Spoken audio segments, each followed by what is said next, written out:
嘛是真侪人关心的议题，这是高铁要顺长到屏东。除了自资本讲要对左营去到屏东，即马是无排除伫中央，阁要设一站高雄站，再个顺长到屏东。按说年底敢会有高雄站就有答案。即马交通部长李明干是解释讲，其实上早的规划高雄是有2站，包括左营站和高雄站。未来若是要去高雄站，规模一定会比台中站还阁较大，而且会地下化。也阁有交通部长李明干，阁有提出伊的想法，就是看这高铁敢要对屏东阁顺长到台东，啊，毋过这部分阁要评估。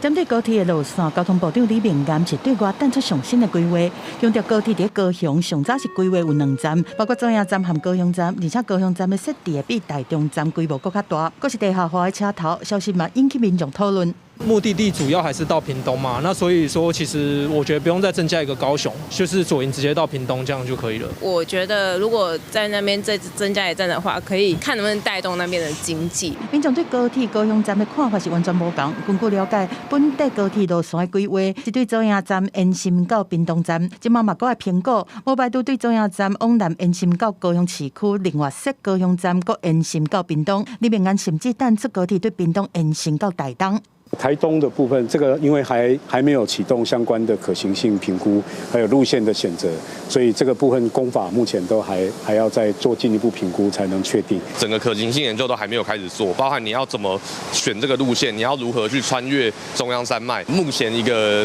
比较未知的状态。这是高铁未来的路线到底会照原本的左营方案，还是高雄方案，拢会到年底才会定案。不过专家认为讲，不管是对一个方案，拢会评估工程好做歹做、宽屏的问题和财务的可行性，才会当发挥上大的效益。因为左营的这为主站，它的周遭的这个